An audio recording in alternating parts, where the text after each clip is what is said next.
80 to 90% of the relationships, black women are leaving. You're home wrecking. You're breaking up the relationships. Men stay. Why do you think women are leaving? Because you've been sold a Disney fantasy that you should be happy, instead of understanding that you have duty, honor, respect, and you chose to be in a relationship, especially when you decided to make a baby with somebody. You need to stay for more than just yourself.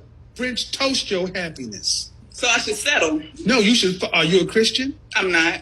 Well, have you been married? No, I haven't. You plan on getting married? I would like to. What vows do you plan on taking? I don't want to settle for nothing less. What vows do you plan on taking? I plan on... For better, for worse, sickness and health, the rich and poor, till death do us part. That he said shit about happiness. So I'm supposed to be miserable? No, you're supposed to be an adult. Oh, that one there was a violation. Personally, I wouldn't have it. And if you do, just have it in the GC, press X, you faggot. You're currently married? Yes. Married, yeah. No.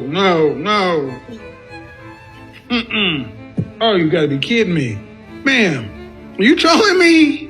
No, I'm not.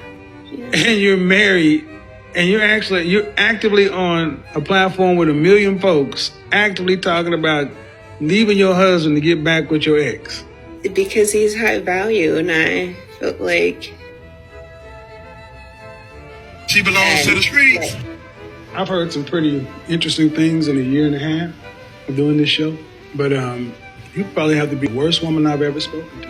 What? Wow. Yeah. I've heard a woman that actually was going to leave her, but at least she waited for her husband to be in remission before she left him. And I was hoping you were trolling, but the more you talk, the more realistic you are. So I honestly hope whoever knows this woman's husband, make sure he watches this video. Why is dating so hard? Social media got these chicks thinking that they got something they don't have. So they only f with niggas who got bread and then turn around and be mad when them type of dudes who got a bunch of money want every... See, women only want to deal with dudes who don't have no opinion. That's why you see a lot of these bad chicks with these goofy ass, soft ass niggas who ain't gonna challenge them on nothing, who ain't gonna ask them no questions. Any man that got his own shit taken care of, don't need their money, don't need their pussy. They don't want to deal with a nigga like that. They want a nigga that they can talk to crazy and disrespect them because they don't want no structure. I'm a woman. So what you saying? I said women don't like dudes who got their own, who don't need them. They rather deal with men who are not that intellectually aggressive, who gonna let them say what they want and do what they want. They rather deal with a man like, not saying you like that, but most women out here don't want to deal with a man who gonna say, baby, nah, don't wear that. Nah, baby, don't talk like that. They don't really want to deal with that. They rather deal with a dude who let them say and do whatever they want to do. And they think if a man be a man, he's toxic. So my question was, do you with a real woman? Let me answer that question. And the reason why I asked I'm is because if you with a real woman, she's going to agree with you. Hey, maybe I shouldn't step outside wearing this, I respect that, baby. nasty ass. Let me answer that. This is the problem. The real woman is standing too close to the hose, so we don't know the difference until we start talking to y'all. No, listen. I met a lot of women. It don't mean, I don't care if they from the hood. I don't care if they got two parents.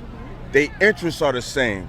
It's like right now, right? If you see 10 lions coming down the street, are you gonna try to figure out which lion gonna bite your ass or not? You're gonna be like them 10 lions. So unfortunately, the real woman agree with too much shit that these hoes is on, so we don't know the fucking difference. He's absolutely right. When you talk to people one-on-one, they have a certain individuality and uniqueness. But it's weird because when people get into groups, they sacrifice their uniqueness to merge with the culture of the group. That's why they say you're a reflection of your 4 closest friends. So if you have a group and the culture of that group is to sell more real estate, everybody's gonna sell more real estate. But if you have a group and the culture is feminism, twerking on tables, and astrology, you're more likely to adopt those beliefs. What I'm basically trying to say is people are definitely a reflection of the people they hang around. Hey gents, we're going to go over Anthony's story. In his own words, "Hi, I'm Anthony. I've been married for 15 years and I have 2 daughters. My marriage ended when I found out that my wife was cheating on me with a 26-year-old guy.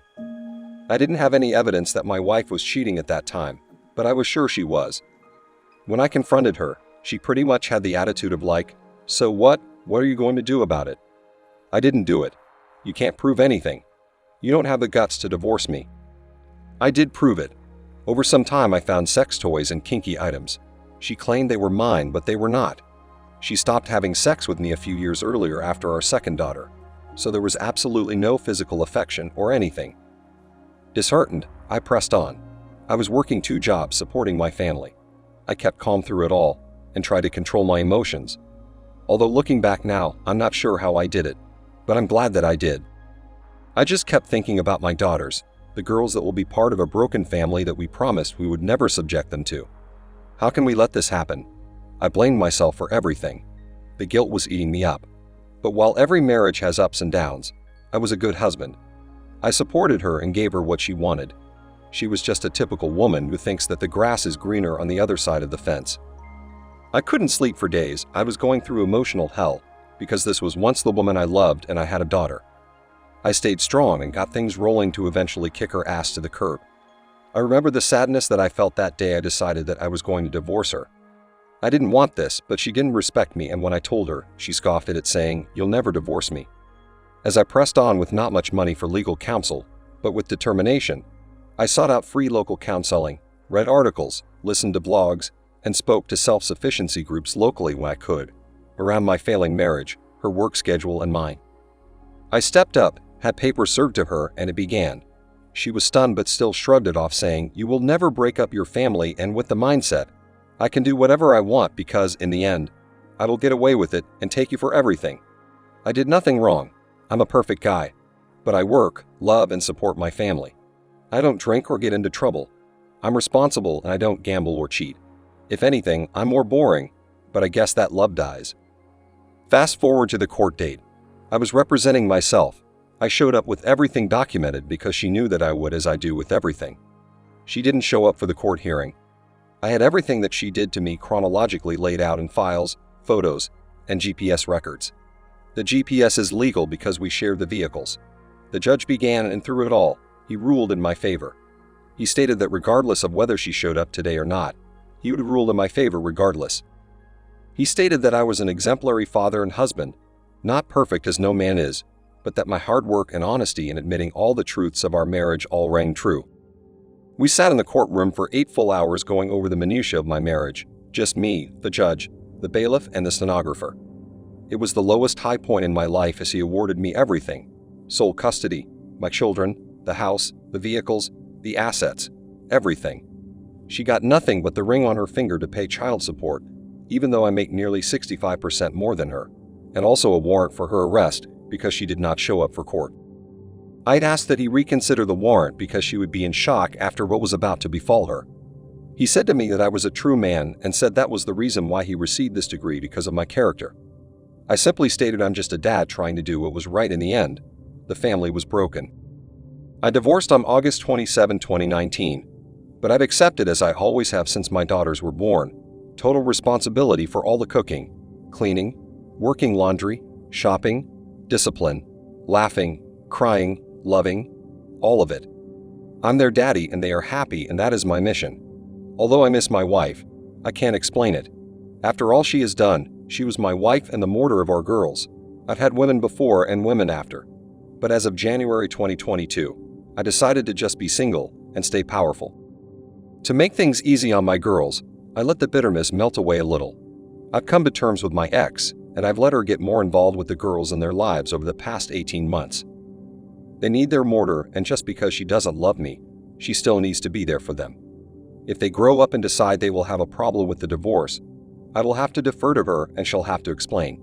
But for now, we get along for their sake. I did it. Although it was not easy, I did it. Maybe you're going through a bad divorce, or your marriage has gone to hell in a handbasket, where she treats you like garbage, and you feel like if you initiate a divorce, you're going to lose. There is hope. Stay strong. And just like this, Anthony, hopefully, you can come out on top. Anyway, that's all for today's episode on Circle of Kings. Don't forget to like, comment, and subscribe to my channel. It motivates me to create more content for you. See you next time. Cheers.